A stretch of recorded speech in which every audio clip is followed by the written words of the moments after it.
I'm from here, from Padova. And I'm Francesco Santoro, and I'm coming from Brescia, north of Italy.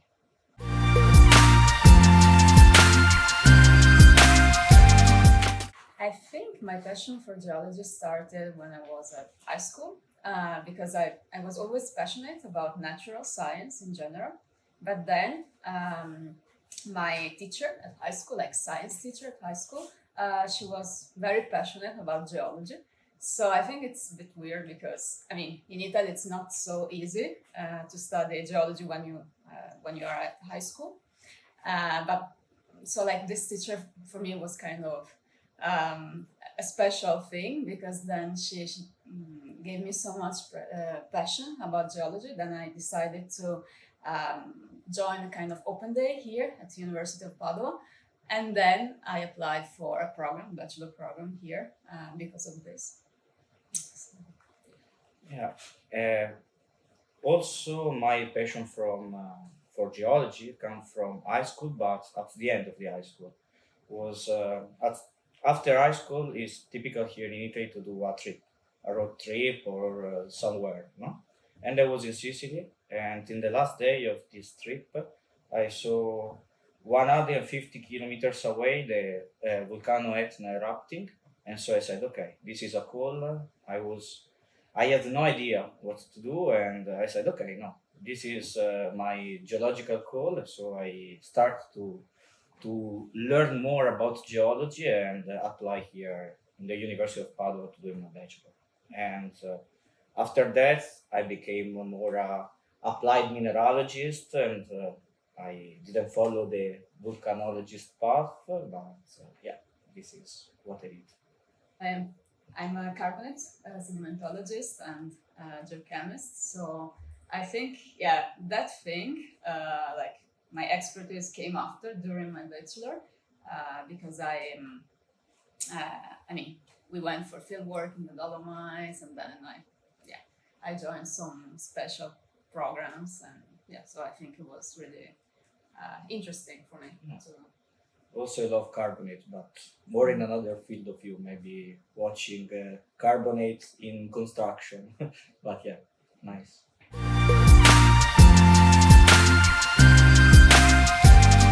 Yes, so I did first during my master program. I went to Finland for 6 months Erasmus Plus program, and then I applied for a PhD in Sweden. So I did my PhD in Lund in southern Sweden, and I think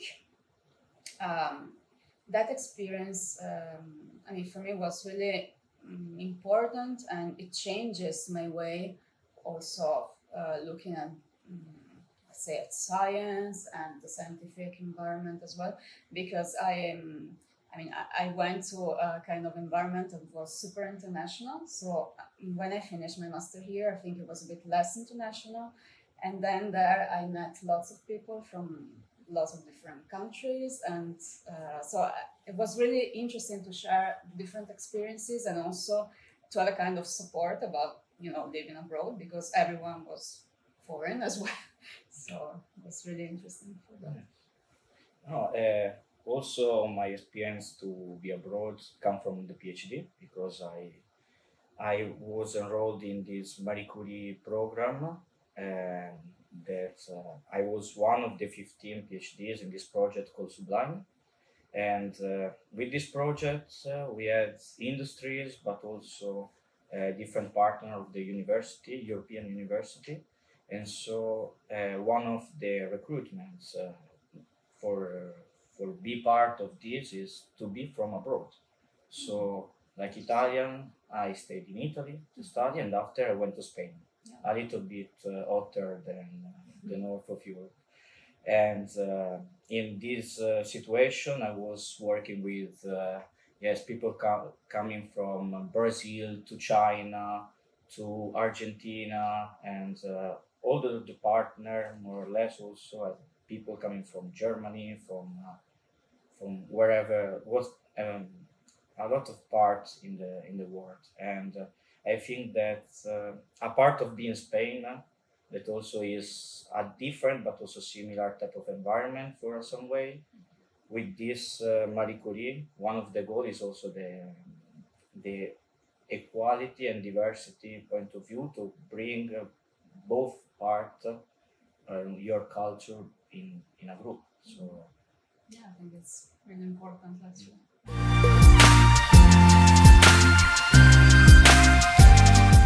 I think I have kind of mixed feelings, let's say, in the sense that when I did my PhD in Sweden, like coming from here, I would say that young researchers were more female than male in Lund, like where I studied. But at the same time, uh, I mean, I learned like from the statistics that even there, it's more difficult for women to reach like higher levels in academia, like docent or professor titles. And I think in general, also like in society, there is still quite a lot of pressure for women, especially when it comes, from to have a family or to have kids. So I have always the feeling that we have less time in general. So we have like to have a kind of tighter schedule, and I don't know. I think it's not so fair still. So it would be, I mean, um, nicer not to have this kind of social pressure in the end, because everyone can plan his own life as they want, as they desire. So yeah, I have this feeling. no, it's a nice experience. Also, I had a similar experience too, in the way that while gender equality is a really problem and is good that a lot of people speak about. In my personal bubble, in my personal experience, I had two supervisor women. One also was the vice head of the School of Science, and all my colleagues were women, apart of one that was male. So I was in this environment that for me was normal, more or less, working with women. And yes, after that, see the statistics are is not like this, and also it's surprising that sometimes we have this type of situation, but this must be a surprise. This must be the normal situation, no? So in my opinion, also your experience like mine can say that these type of things from the north of Europe to the south could exist and going good. So uh, let's hope that these type of experience are present more inside of academia And also and outside. also outside. Yes. And as you said, yes, women have a lot of challenge, and in my opinion, more than men. For example, for having child, and of course, reaching the top part of this of the hierarchy, also in the academia level. But as you said, we are equal and we are the same. So um, let's hope that in the future, more and more this type of experience that we had can be positive also. Yeah, I agree.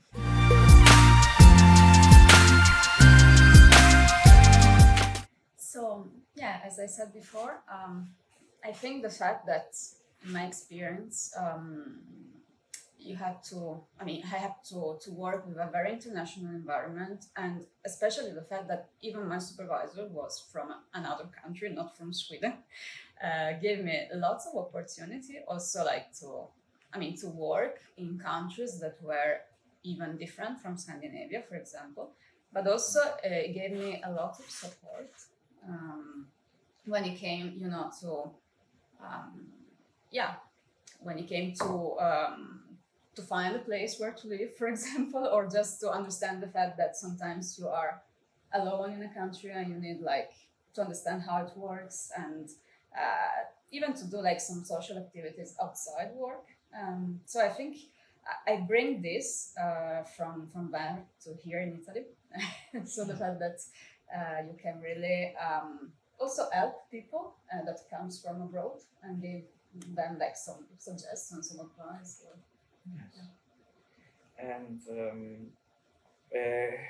let's say that for me, coming from another country, I live abroad, you face different type of experience that are different compared to the one to stay here. For example, as you said, um, find also new friends, find new house, find a stability. It could be difficult at the beginning, but after that you are bringing this challenging with you. So a part of this also for me the language was complicated.